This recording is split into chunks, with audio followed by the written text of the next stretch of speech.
Okay.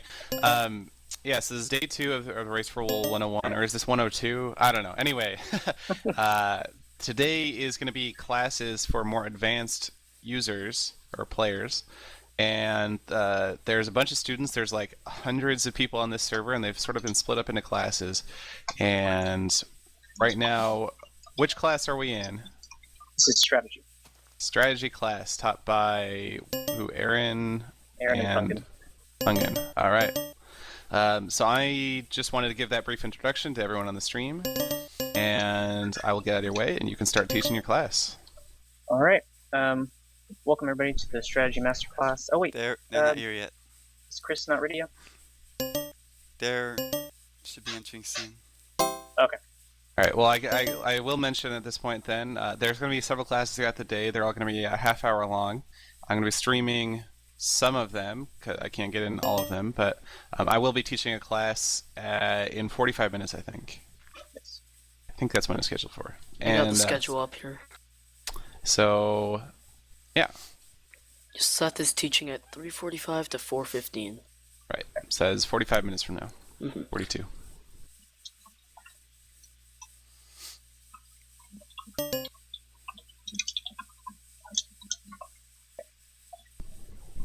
All right. Well, as soon as Chris gives us the okay, we'll go ahead and start. I think looks like most people are in here. I haven't gotten some new joins in a while. I don't think there's so many people. Yeah. Oh, that's true. Yeah. Yeah.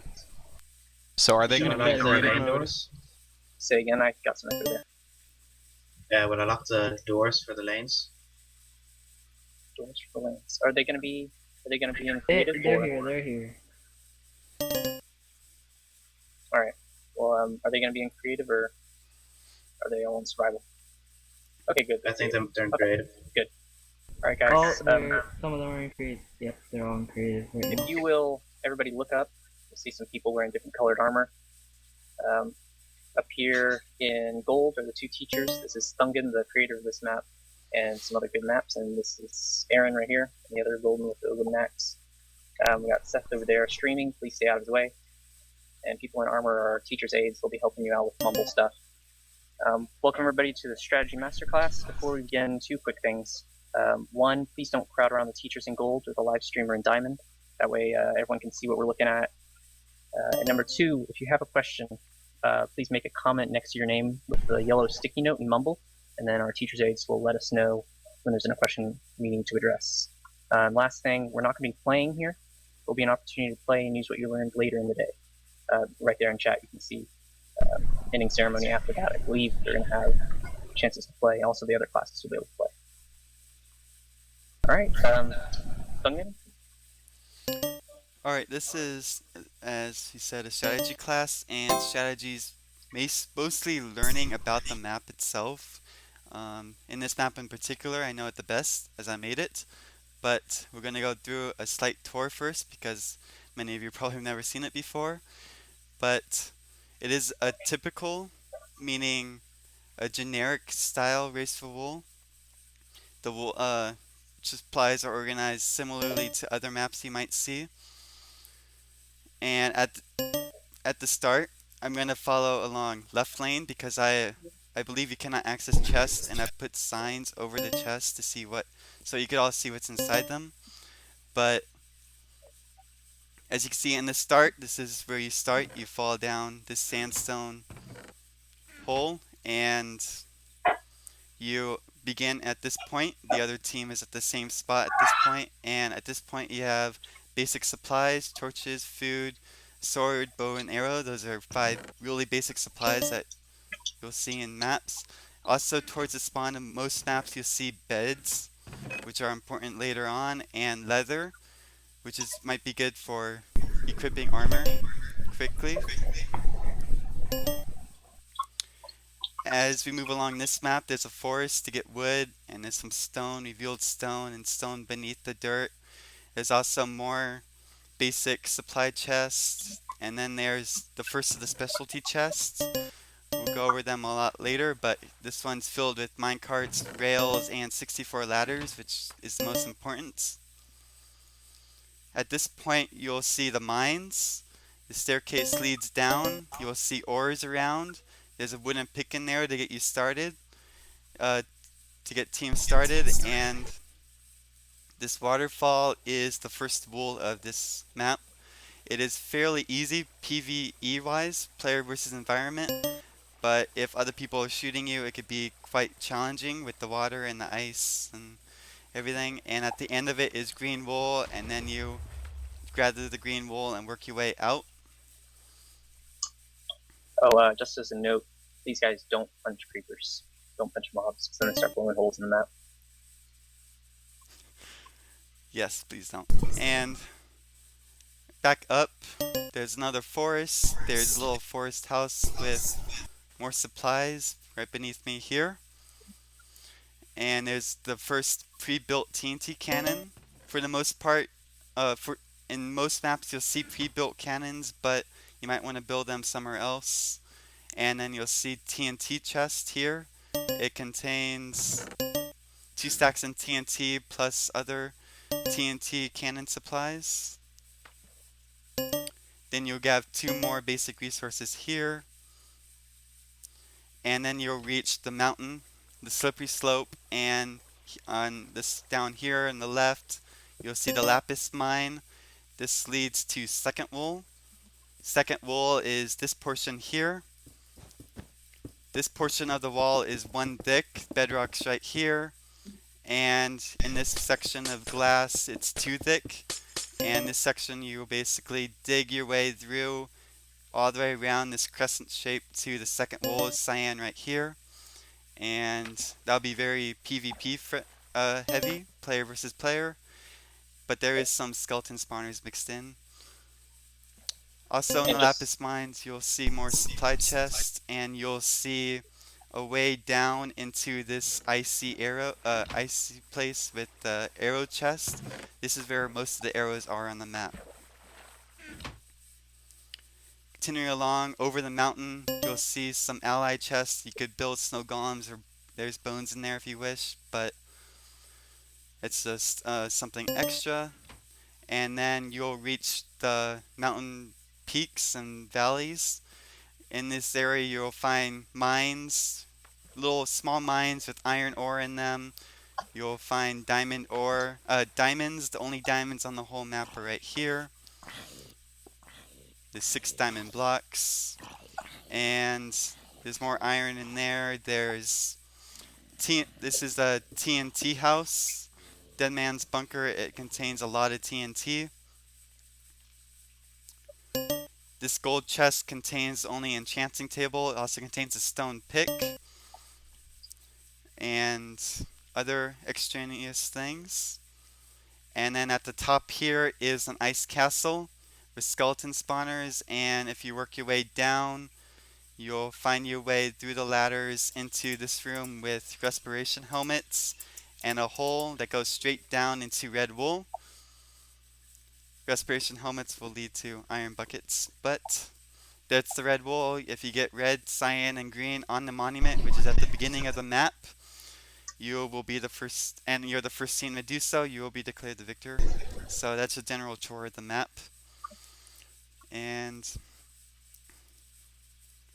the first thing you want to do on any of these maps is learn the locations of all these chests I pointed out.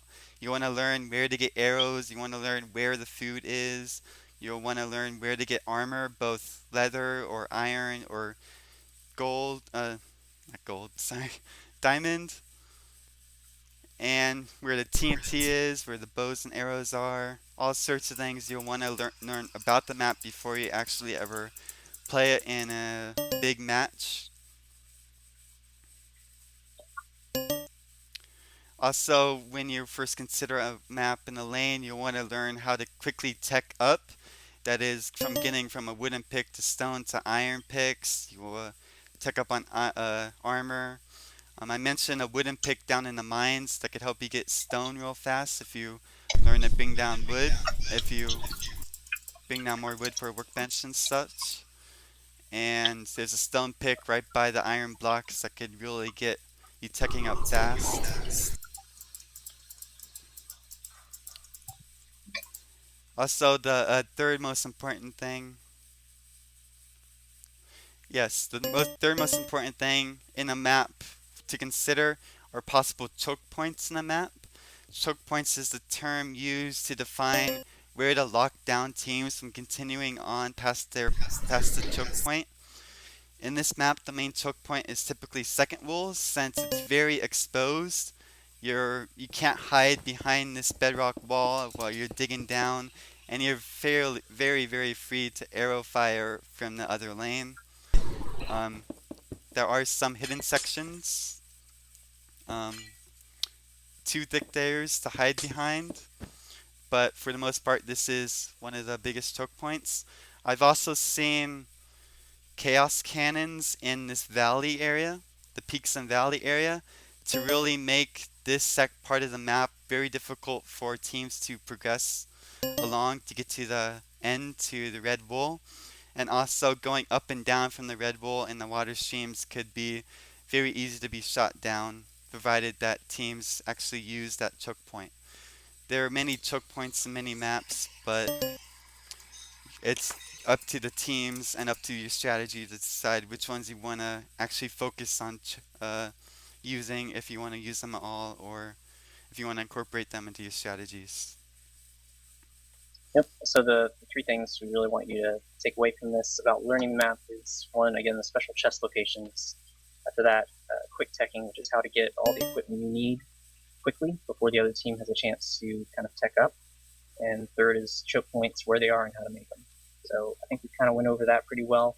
One thing I do want to mention though is if you are practicing on a server and you're trying to look around for hidden chests, I know some map makers don't do it, but there's also some who do hide them in grounds and everything like that.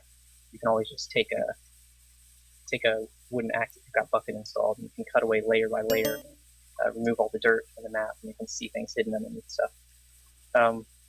Quick teching, one quick thing to notice on this map is, say you're going to have a choke point far at the end. If everyone wants to come down to the third wall or kick, everyone, if someone just runs down to the third wall, they're not going to have anything on them. They may want to pick up some food along the way so they can regen their health. But once you get down to the third wall, there's a chest with a pickaxe in it. You can get that pickaxe and you can get iron, you can get diamonds, all that stuff. You can get the end of the map all geared up before the other team gets there quick. That's a way to kind of control a choke point, is being higher text than your opponent. So now I think we're going to go over some team strategy, just some basics. First thing we'll start with is how you want your strategy. Do you want it detailed or broad? What I mean by detailed is, do you want to plan every single little thing, such as dropping a couple pieces of cobblestone for your teammates so they can make their own pickaxes, etc. Or you want it to be a broad strategy, such as let's all just kind of hold down a certain point in the map and try and hold them down as long as you can while someone else takes care of the wool. There's different advantages to both of those. Typically with a detailed strategy plan, though, you need to practice a lot, and that takes a lot of time. Some people don't have it. So a broad plan might be for you if you're just doing a pickup game with people you haven't played with before. Also, something you want to take into consideration when you're planning your strategy is resource management. I think Thungon mentioned it earlier in the walkthrough of the map. There's some chests over here in the slippery slope area, and underneath in the one wide area, there's some TNT next to a bunch of ice. And there's a chest in here with just one row of arrows, 9 stacks of 64, and that's about half the arrows on the map. You're going to have to be really resourceful and kind of manage your arrows. And since this is the area where you're going to be possibly locking down the other team, you need to be conscious of that while you're trying to spam arrows on them. You may not get very many. Once you run out, you're out. So you start farming skeletons, get more, and then they have a kind of free pass on the wool. Also, something you need to take into consideration about resource management is rare items. Thungon pointed out down here in the valley, there's a chest with a golden block on top of it. Inside that is a an enchantment table. It's the only one on the map, and enchanted items can give you a pretty good advantage, even with just a power 1 bow. It's advantage over a regular bow.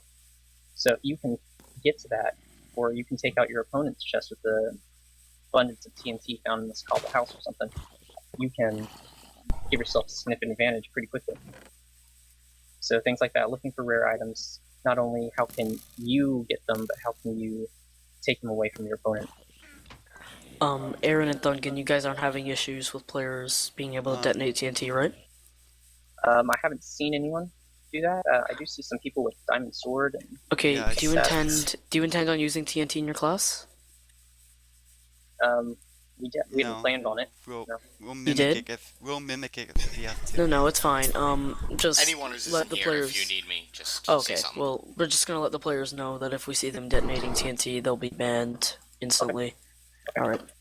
Yeah, as far as shooting arrows and Yeah, you gotta attacking mobs and stop. everything, kinda We'll keep just that ban you terminated. straight away. No warnings.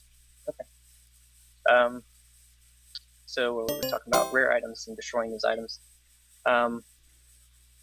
You'll wanna find the chests with the rare items, things that'll give you a significant advantage, and secure them and destroy your opponents if you can.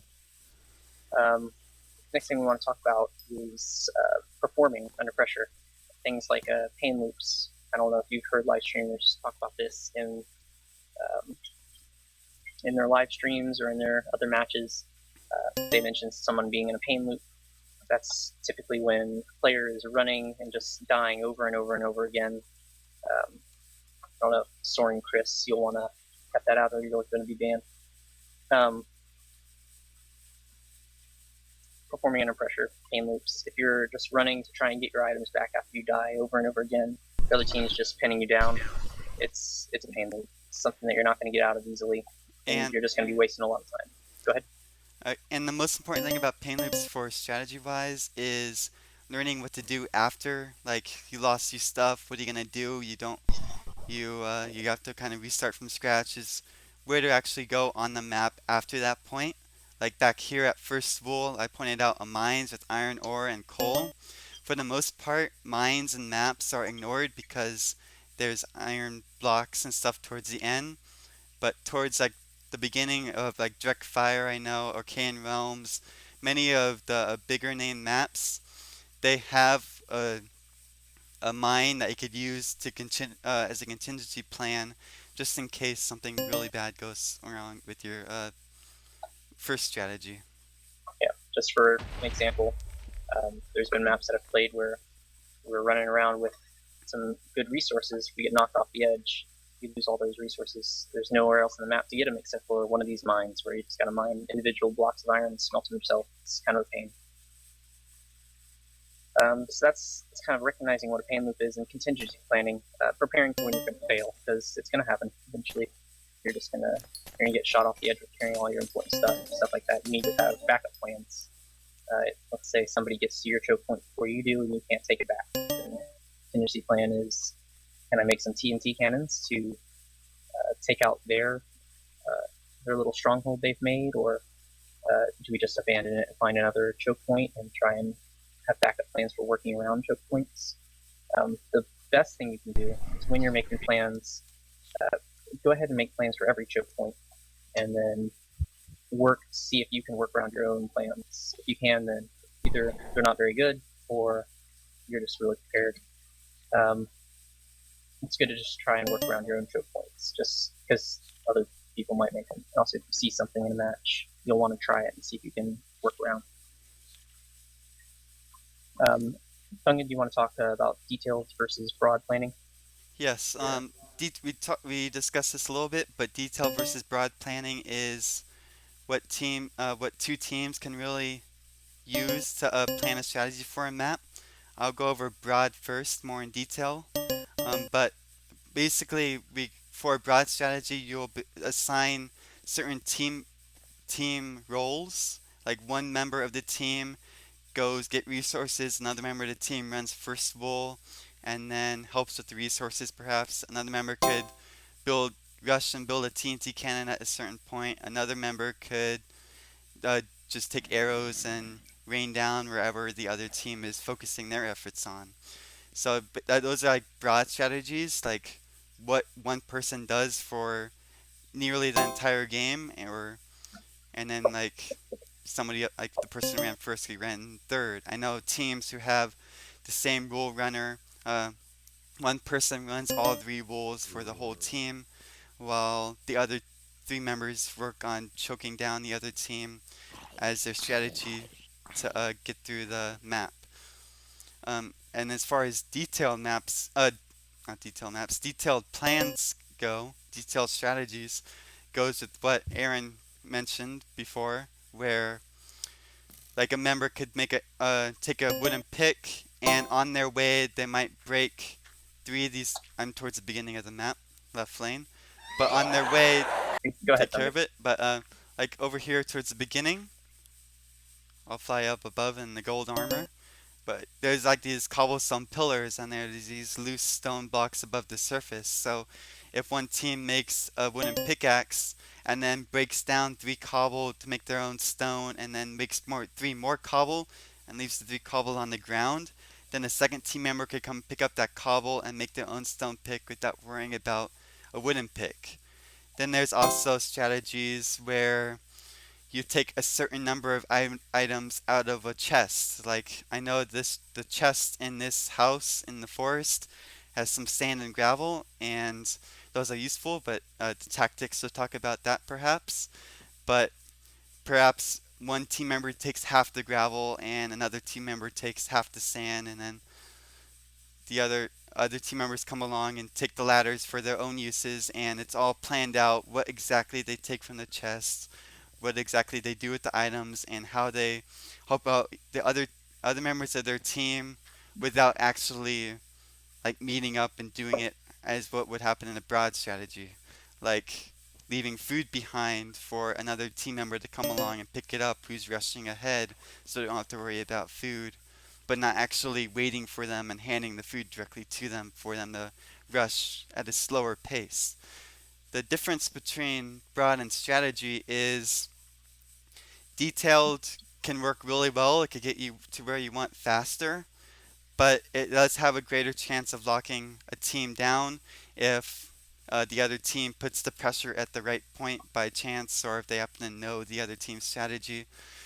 Like if one team is planned to rush and get the diamond picks at second here, there's three diamond picks. If one team member's plan is to rush that really fast, and the other team sees that and shoots them down, then that detailed strategy is very set back at that point. While a broader plan will wait for the team to pass, and it's more open for to re-strategize for choke points that might happen and for to avoid the pain loops. It's much easier to get out of a broad strategy then. All right, well, we've got about 5 more minutes. So if you guys want to ask any questions, go ahead and in Mumble, there's a little yellow sticky note up in the top. That's a big C on it. It says change your own comment. You can click that, you can type a comment, and our teacher's aide will let us know what exactly you guys want to say, All right. or what you want to ask. And while you're doing that, we'll be go ahead. answering questions. While you're Yeah. writing them down, we'll be answering them. Soaring Chris 137 asks, what happens if all your wool is destroyed? It is against the rules, Reddit rules, that you cannot destroy the wool rooms where you actually get the wools. But if you run back the wools along and drop them down at points, or store them in a chest, or put them on a monument, and then a later team comes and blows it up, you'll have to either redo the wools or get a safe wool back. You'll have to build a strategy to protect the wools once you actually get them. You'll see a lot of teams, after they grab wool, they'll leave them, just place random blocks throughout the dungeon on the way out. That's a way of securing the wool, making it a little safer so that way the other team doesn't break them. Like Thungon said, it's illegal to break from the chest containing wool in Reddit tournaments, so you're usually safe just leaving some in the chest. But if you're playing a pickup game, you kind of need to define that before you start. Can you blow up the other team's wool? Just saying, if any of you were banned for a good reason. So. Alright, Alrighty, thank you. If you lose all your wool from, like, if you lose all green wool, then your team lost the game. That's a forfeit. Um, 8-bit, the best way to build cannon, you'll be going over that in a later class. Too weirdy, it is allowed to destroy an enemy's victory monument. It really is only worth it if they have wool already on there and you are confident that they don't have another replacement wool close by. If you can take out the replacement wools and things like that pretty well, you can go for it. The only thing is they don't have to rebuild this whole monument. They just need to place the wool in the general area.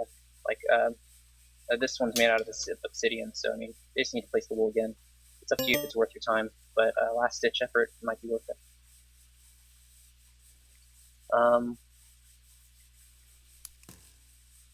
Any other questions that we are seeing? Someone else already asked. Spare your life below victory monument.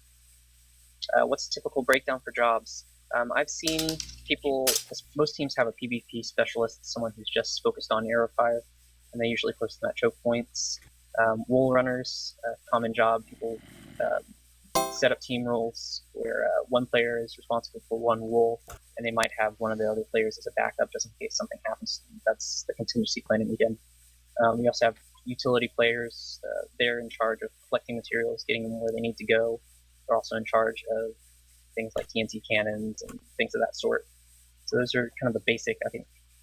KN asked that, what typical breakdown for jobs should be. That's the typical jobs I see. Is it still against the rules, place blocks on ladders if they end up on the void lane? Yes, it is, at least in Reddit tournament rules. Another question is, what would you do with the rails in this chest before the mountain? And with all the specialty chests, with like random items, you don't really know what's going on. Rails can be used, for example, to place a minecart and do a pass around trick. If you come down the first wool.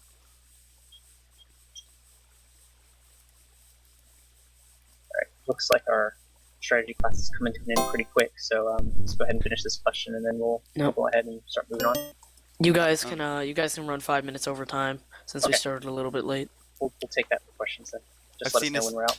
I've seen a strategy on this map that could take a rail, put it down, break that glowstone and put it down, and then put a minecart chest there, and then store some green wool in that chest, so another player could come down the outside of the bedrock and get it themselves as a way of securing a pass around. That's what this move is called.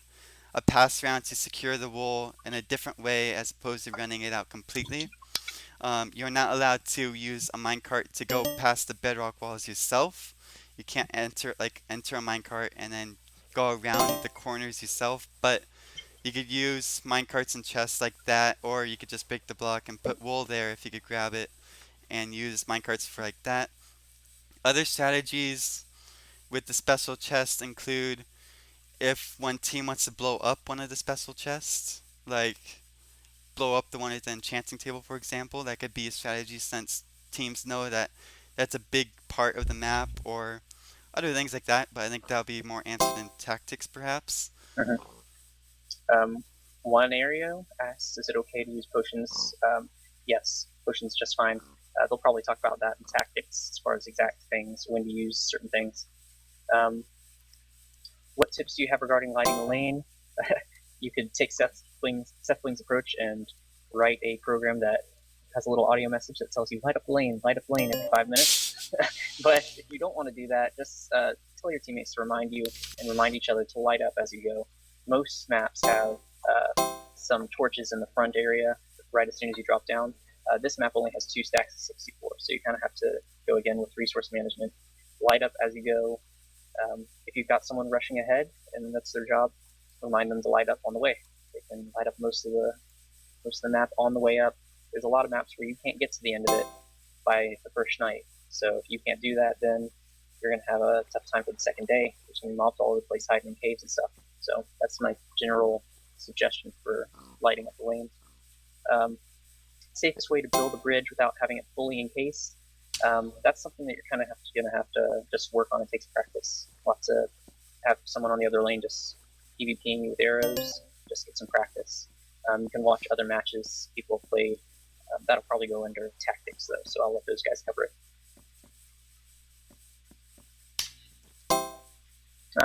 See someone else mentioning wheat and melon farms along the way.